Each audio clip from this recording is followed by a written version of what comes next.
Okay, in this next section we're going to take a look at the solo. We've already done the rhythm section, so now this is going to be the solo that goes over that section. So I'm just going to do a playthrough again with the backing track, and then we'll break the solo down into sections. For the solo, actually, I'd just like to say that I've tuned the E string back up to its original pitch.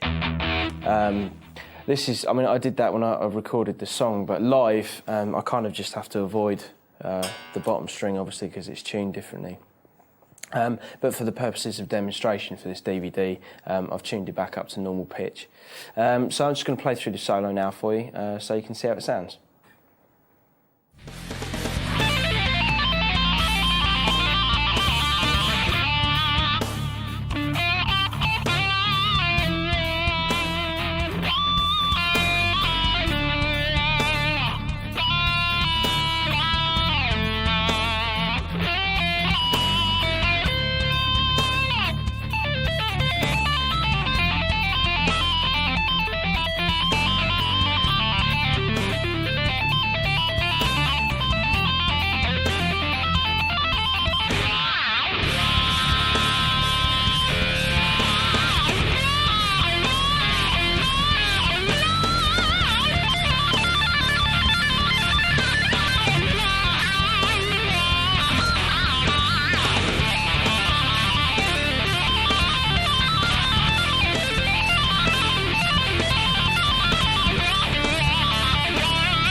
Okay, the first part of this solo starts on the held B flat chord, if you remember from the rhythm that we just did.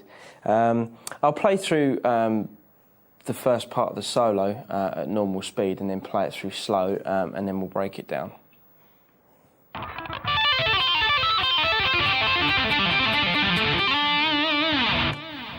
Let me play that once more.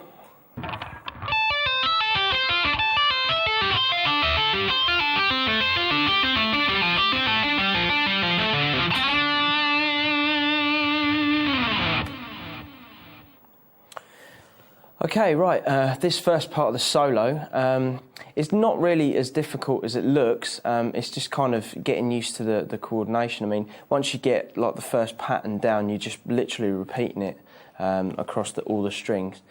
Now, a left-hand positioning is actually, I mean, if any of you lot are familiar with the 5 positions of the pentatonic scale, my left hand is actually playing the 5th position of D minor pentatonic, and my right hand tapping finger is going to be tapping fret 17 on all of the strings on the way down.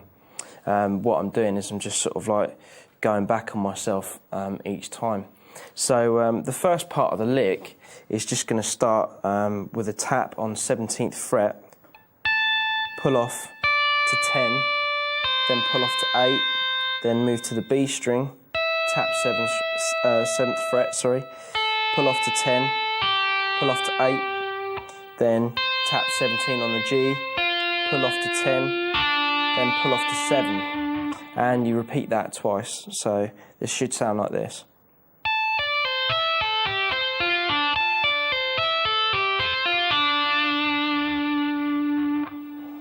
Then after that, you just go back to the B string, you tap 17, pull off to 10, pull off to 8, then go to the G string, tap 17, pull off to 10, pull off to 8, then go to the D string, tap 17, pull off to 10, pull off to 8, then go back on yourself to the G string, tap 17, pull off to 10, pull off to 7, tap 17 on the D string, pull off to 10, pull off to 7, then go to the A string, then tap 17, pull off to 10, pull off to 8, then go back on yourself.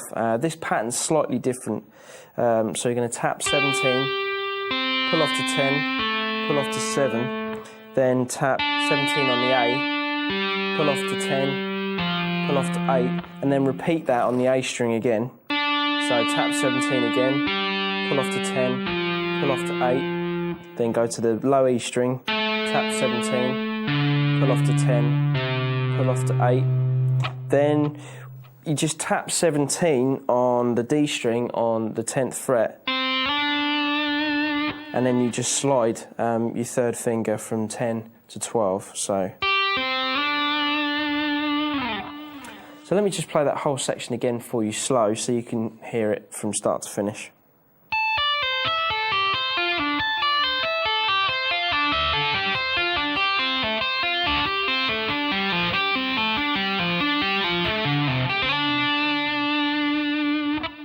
Let me play that once more.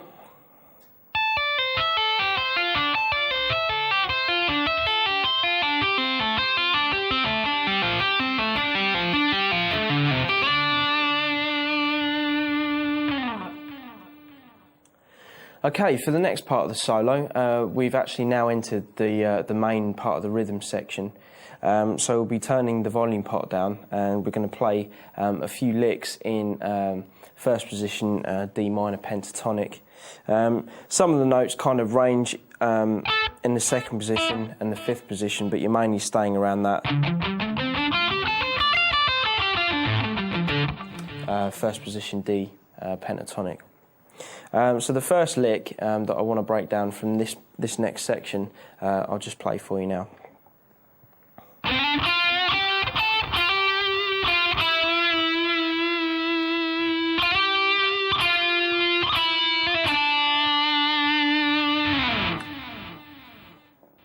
Okay, so now we're starting on the 12th fret on the D string with a third finger, and then we're going to play the 10th fret, 12th fret and the 14th fret and the next three notes on the G string.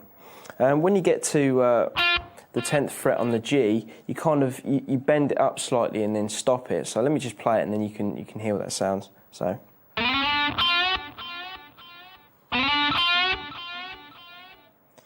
And then the two notes that follow are the 12th fret, the 14th fret on the G, and then a hammer-on from 10 to 12, also on the G. So let me just play that phrase for you again.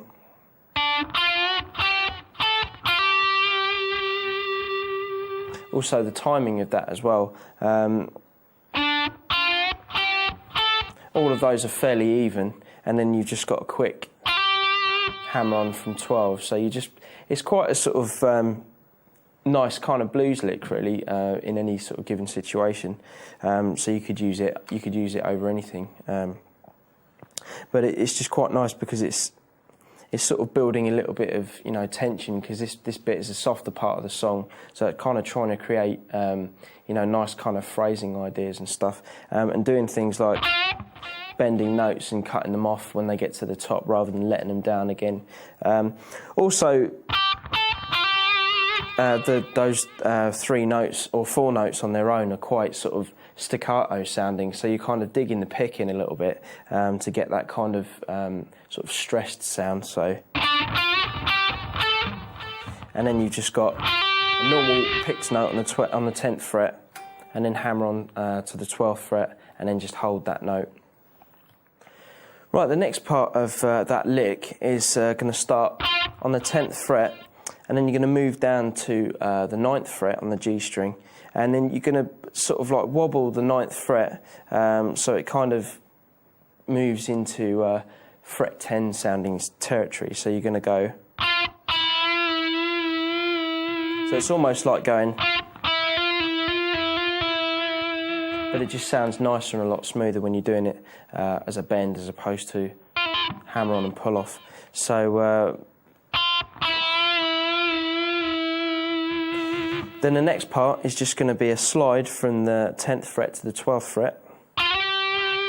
Then you're going to play 10 with your first finger, 9 with your first finger, and then play 10 and then pull off to 9, and then end on the 12. So all that lick is basically on the G string, and then the last note is the 12th fret on the D string. So the whole lick should sound like this.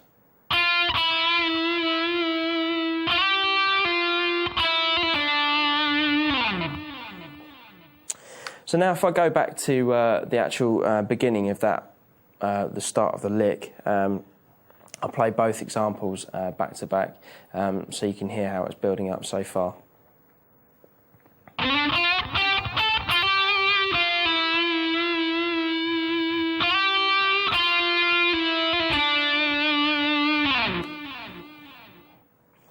Okay, the next part of the lick is going to start from the 9th fret on the G, and you're going to slide with your first finger up to the 10th fret, then slide back down to 9, then slide from 7 up to 9, and then slide all the way down to the 2nd fret, all staying on the G. So let me just play that for you again.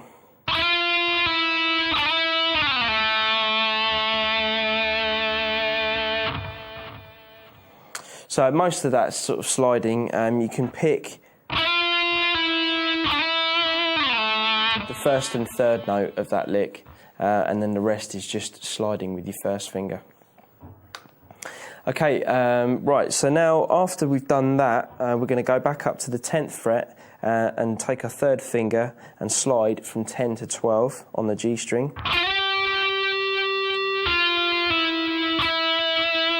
So you're going to slide from 10 to 12, pull off to 10, and then you're just going to pull down to 9 from 10, and then you're going to play 10 with your second finger, and then 13 on the B string with your little finger. So let me just play those two licks back to back so you can hear how that sounds.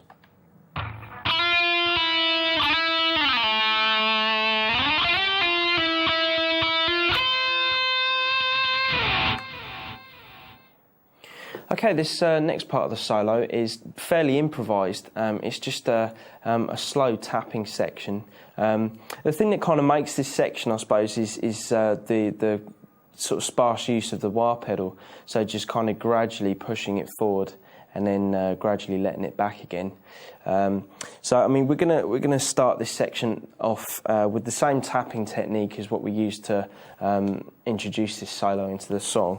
So we're going to be back at fret 17, pulling off to 10, pulling off to 8, then moving to B, 17, pull off to 10, pull off to 8, then 17, pull off to 10, pull off to 7. So we're going to be working around that kind of idea. Also, your tapping hand never moves, so you're going to be staying on fret 17 the whole time, so that should help with this technique. The only thing you're really doing is moving your left hand. So let me just, for example, play just an improvised sort of section for you, just so you can see what kinds of things I'll be doing, and then I'll just explain a few more examples from this section, just so you can get the idea of what's going on.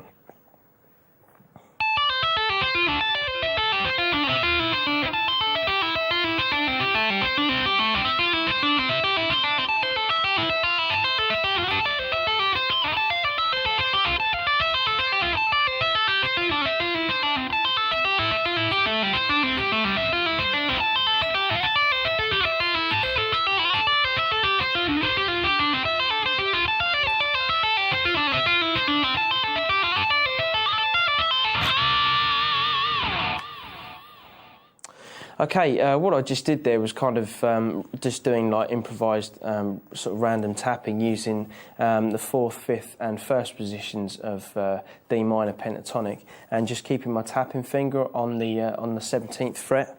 So I mean, it's entirely up to you really how you do it. I mean, in the song I'm starting off on the 17th fret, and I'm starting off with the same sequence that we open the solo to this song in. So then I move down to 4th position. Then I come back up. So let me just sort of explain as I'm going. So I'm just tapping the notes of 5th position, then moving down to 4. You can like skip over the string.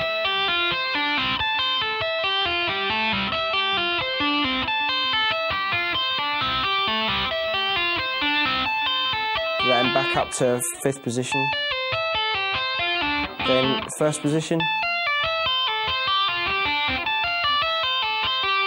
then just sort of move around. There is quite a nice kind of sort of minory 7 sound going on there as well by adding the 5th fret on the B string as well. So you can add in on the 4th position of the pentatonic. If you add in that note as well, that can sound quite cool, you know, so you'll be... I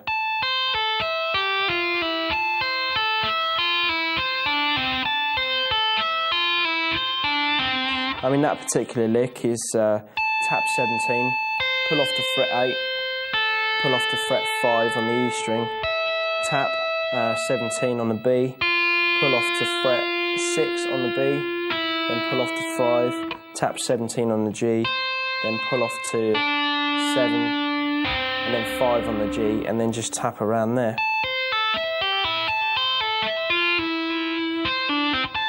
I mean, you could even break that down even smaller, and you could have 17 on high E, pull off to 8, pull off to 5, 17, pull off to fret 8, and then 5 on the B string, then repeat that, but instead of playing fret 8, you play fret 6, so...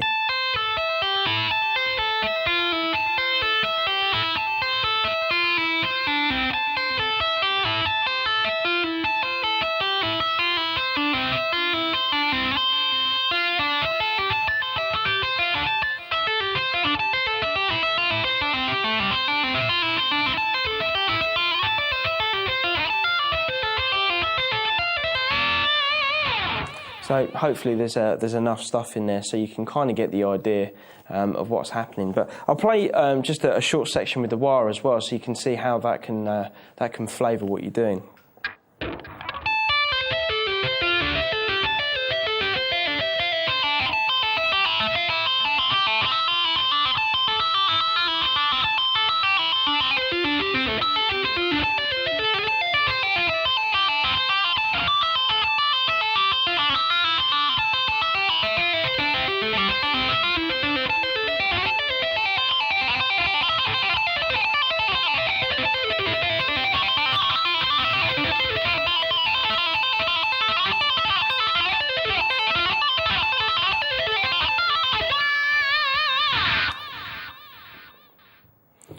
Okay, this next part of the solo is actually where the heavy part of the rhythm kicks in. We're going to start this with kind of like a double stop bend, which is just 2 notes, but what I'm doing is I'm playing the 12th fret on the G, and I'm pushing it up, and as I'm doing it at the same time, playing the 13th fret on the B.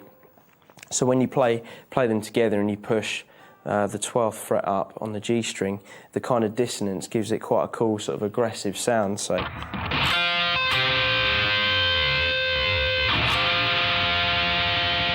And when you add the wire in as well, it sounds even more aggressive.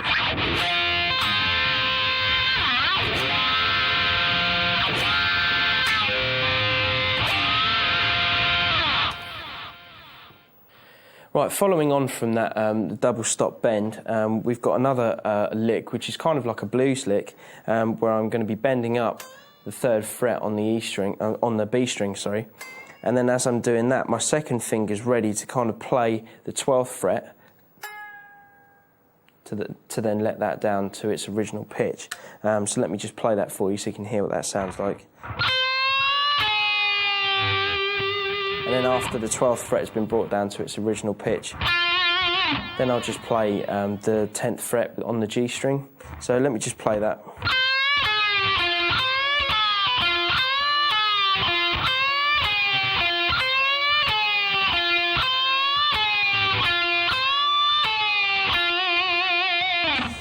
The picking for this is actually all downstroke, so there's nothing really too complicated there. So you're just going to repeat that.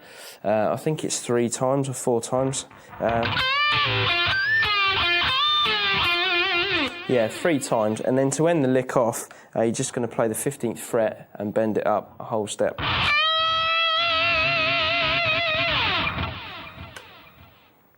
Now again, we've come to another part of the solo, which is mainly improvised. So normally when I play this, it kind of changes every time, but for the performance and for the purposes of the DVD, I've just got a tapping idea which will work quite cool over that. So I'll just play it for you and then I'll break it down.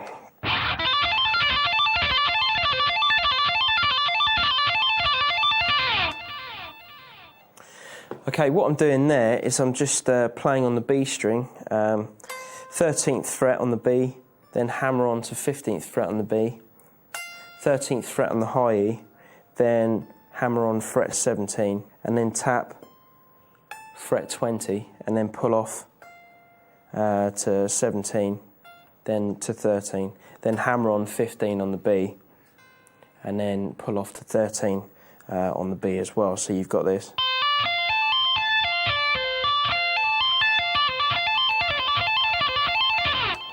Now, you'll probably notice with my tapping as well that I'm actually still holding the pick and using my middle finger to then sort of like tap away from the guitar. There are different techniques with what to do with the pick. A lot of people kind of tend to just kind of use the old-fashioned Van Halen technique and just sort of like get their first finger and then just put their pick either folded in like your second finger or your third finger. I find that a bit awkward, you know, especially if you want to do any sweeping and tapping and stuff, and you kind of need the pick and a tapping finger all at the same time, and you're kind of constantly sort of juggling. It gets a bit difficult. So, you know.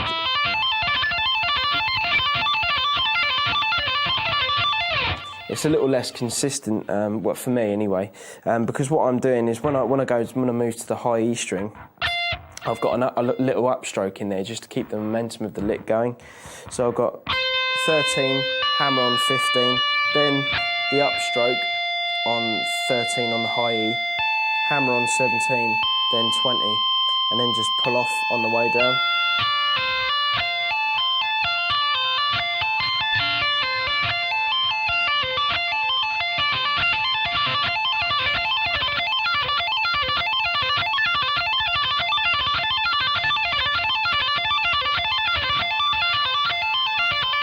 Then you just alternate your tapping finger between the 20th fret and the 22nd fret. So, and your left hand's pretty much doing that same. I mean, if you're not that used to tapping and you want to get used to the lick, then you can literally just break it down. So your left hand is doing pretty much just the lick on its own with that single upstroke on the E string, and then once you get that up to speed and you feel comfortable, then you can start adding the taps in.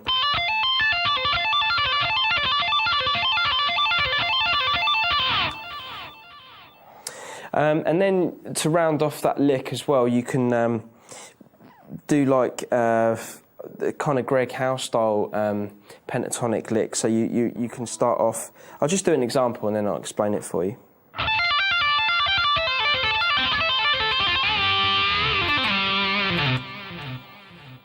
So if you tag that onto the end of the other idea, you can kind of, you know, see where this is going, and then I'll break down the lick that I just played.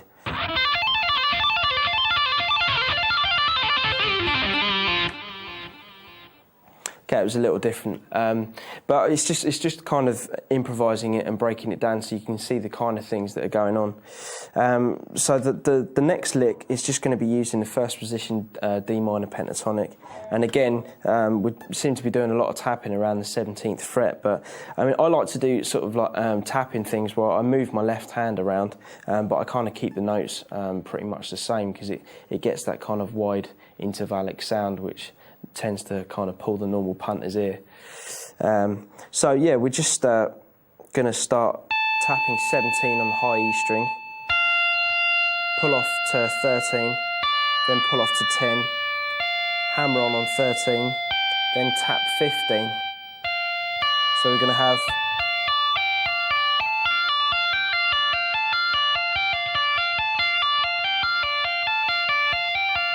and then you just continue down the first position shape. So you'll have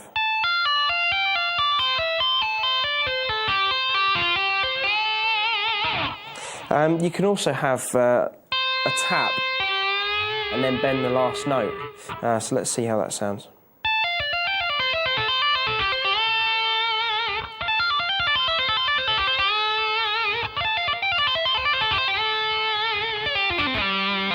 And then you could, and then once you've done the bend, you can bring the 12th fret down again, and then just tap 17, pull off to 12, pull off to 10 on the G, and then you could just hammer on the rest of the position without picking. So you could have.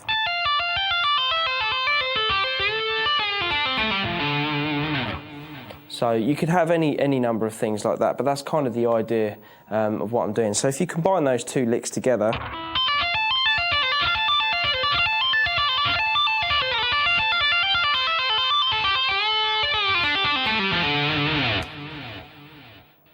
or if you found it more comfortable to keep the momentum going and doing legato on 3 strings is a bit difficult, then you could just keep the continuity going with tapping the 17th fret. So you could have.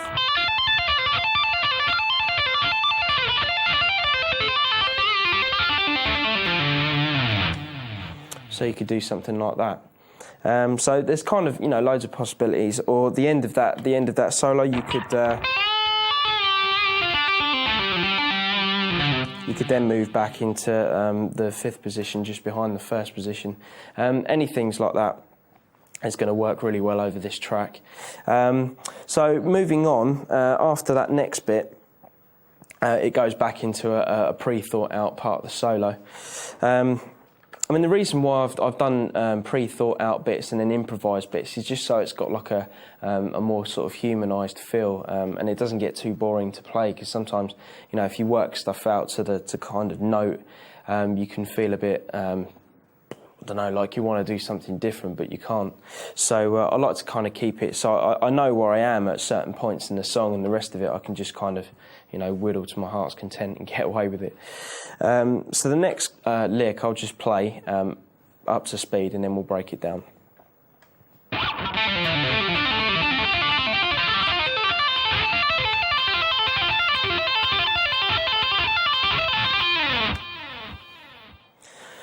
Okay, hopefully by now, with some of the other tapping techniques that we've used during this solo, this isn't really going to be too much too different. So we're going to go back to the old 5th position of D minor. If you're kind of wondering what I'm going on about, I'll just play it so you can see what 5th position looks like if you're not quite sure. So we're going to start on the 8th fret on the E string and just play 8, 10, then move to A, 8, 10, then move to the D string and play 7, 10, then move to the G string and play 7, 10, and then on the high B and E strings we'll just play exactly the same frets as what we did on the low E and A string. So we'll have. So I'll just play it up and down for you.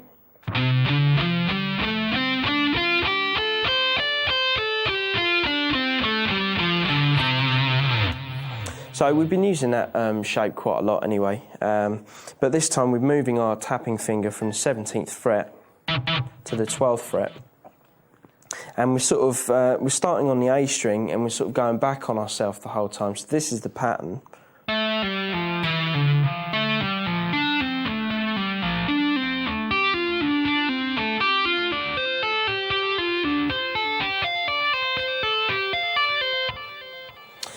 Right, so we're going to start on the 12th fret on the E string, then pull off to 10, pull off to 8, then move to the low E string, tap 12, pull off to 10, pull off to 8, then go back to the A string, tap 12, pull off to 10, and then 8. So that's the pattern that you're using throughout the whole of the sequence. So.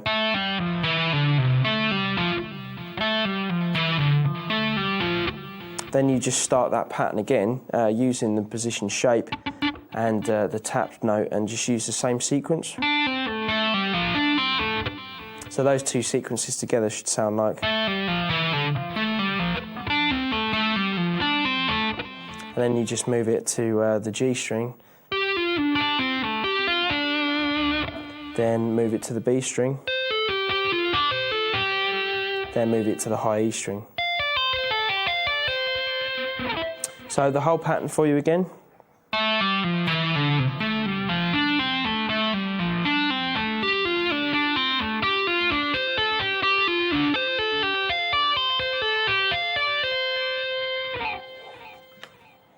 Okay, the next part of the solo, we're just going to be, it's like a reoccurring pentatonic lick in D, basically, which is, it can work quite cool in, in other keys as well. If you just if you feel really comfortable with the first position pentatonic scale, which most kind of rock and blues players are, there's like tons of stuff that you could do which kind of jazzes it up a little bit, kicks it into the sort of 21st century a bit more.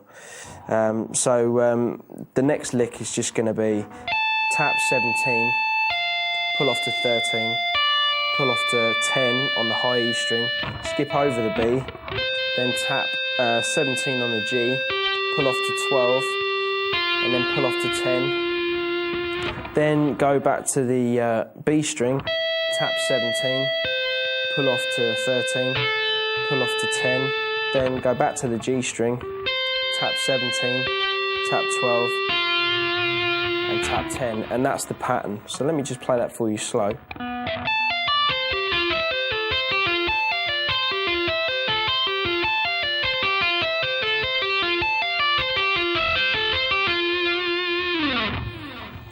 This lick, in actual fact, features quite a lot in this song. It actually basically is sort of like a turnaround lick to bring it back into the main riff.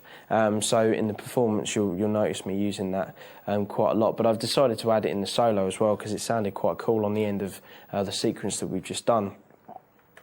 So, hopefully you can kind of see how I've sort of started joining ideas together to come up with the main solo. Just using a load of kind of, basic ideas really. But, the thing with guitar, you can take a simple kind of pattern and idea, but 9 times out of 10 you'll find that you can just carry on doing that pattern higher and higher up the neck. And if you're using major scale positions or pentatonics or anything like that, if you've got one little pattern that works between a couple of strings, it will normally work on other pairs of strings or other 3 strings or 4 strings or something like that. So, you can just expand on it the whole time. But the lick that I've just explained for you, up to tempo, should sound like this.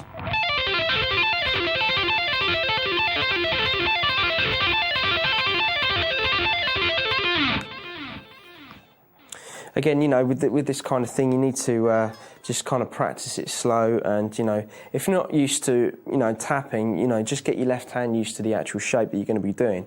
So you'll just...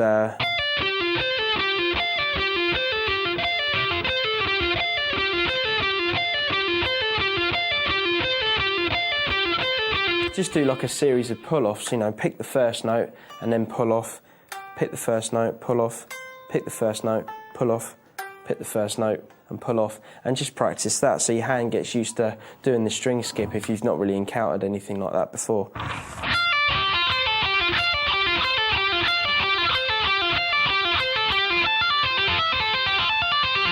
And then just add the taps in.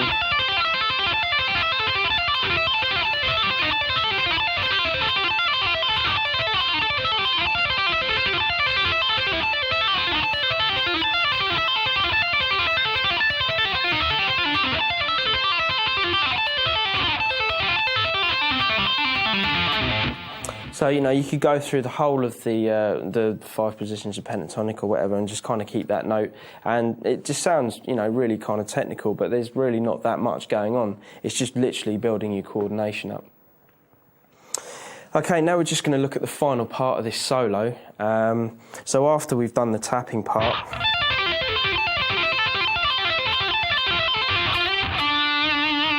So to tail off that lick, you're going to do a slide from the 10th fret on the G to the 12th fret on the G, and then slide down to the 7th fret on the G. So you're going to have...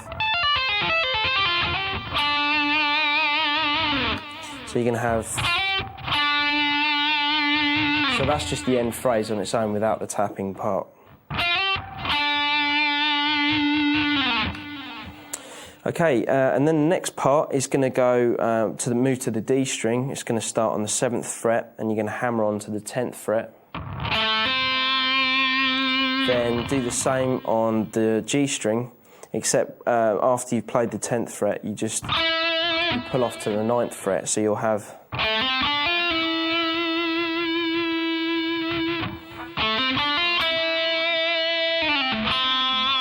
And then you'll slide from the 9th fret to sort of do like a... So you'll slide from the 9th fret to the 7th fret on the G, then pull off to fret 5 on the G, then play the 7th fret on the D string, and then come back to 5 on the G string. So that whole thing again.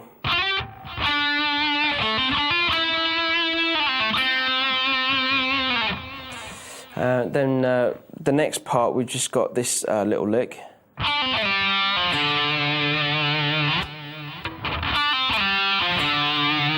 Which again is another kind of classic blues lick where you're sliding, doing a lot of sliding. So that lick's going to start on fret 7 on the G string, pull off to 5 on the G string. Then you're going to play the 7th fret on the D string and then slide pretty much immediately to the 5th fret with your 3rd finger. So you're going to have...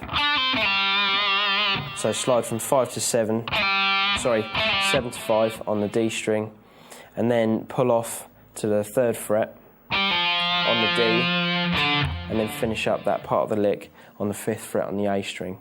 So the whole phrase so far should go...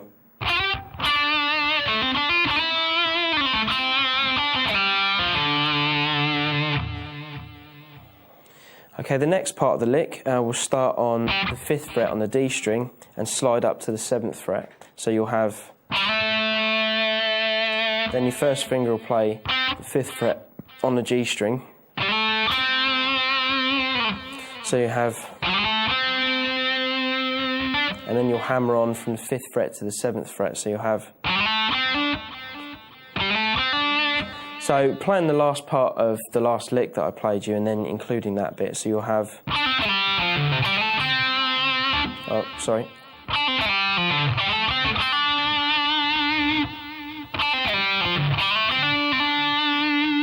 I mean, it's entirely up to you how you want to phrase that. Every time I play it, it's slightly different again, so...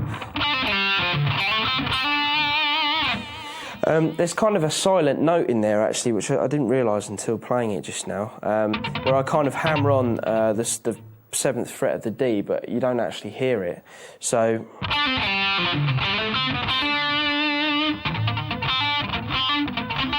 So it's just kind of like a percussive element of my playing, I think, that just kind of comes out, so you can kind of see my finger going down, but there's no note happening. I think things like that, when it happens with my playing, it just helps timing-wise, I suppose, just to delay a note, just to sort of play it a bit later. Again, just to add a bit more flavour to the phrasing. So the next part of the lick, we've just done... right, so yeah, the next part will start on the 5th fret on the B string, and you've got do like a quick hammer to the 6th fret back to the 5th fret on the B string. Then you'll hammer on the 7th fret on the G string and pull off to the 5th fret. So you'll have...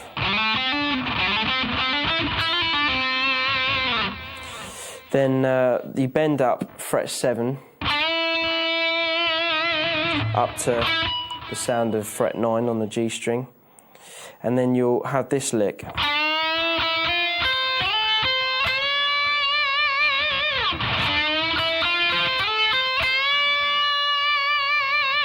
So you bend up the 7th fret on the G string,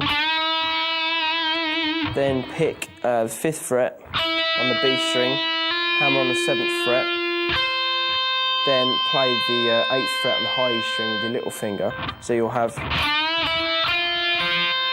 Then your 3rd finger will slide from the 8th fret to the 10th fret on the B string. Then your 1st finger will play the 8th fret on the high E string, and then you'll slide up again.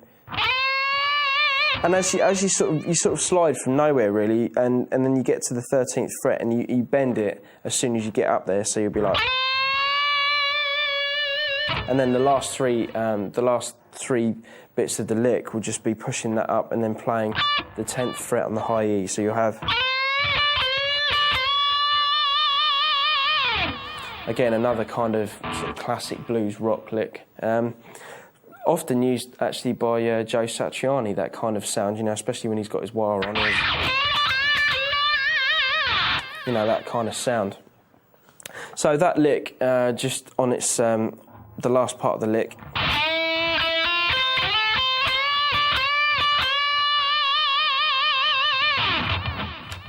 So if I play the whole phrase from the end of the tapping part of the solo, just so you can hear the whole thing back to back.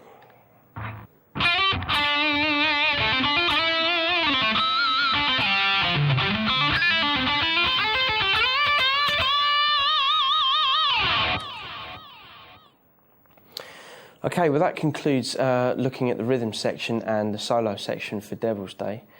I mean, as you can see through the transcription of my own song, that even when you play your own stuff, you're kind of playing stuff that's different. You're not always playing to the letter. So, I mean, I'm just going to encourage you to kind of take all those ideas from that song and try and incorporate them in your own playing. And also, you know, if you have a go at playing this song or playing along to the performance at the end, try and come up with some of your own ideas. You never know, you might even write something more interesting than what I've done for my own song. So just have fun with it, and, you know, hopefully you will have got a load of stuff out of it, especially from a tapping aspect, because that's, you know, one of my favourite techniques, and it crops up a lot in stuff that I do. So have fun with it.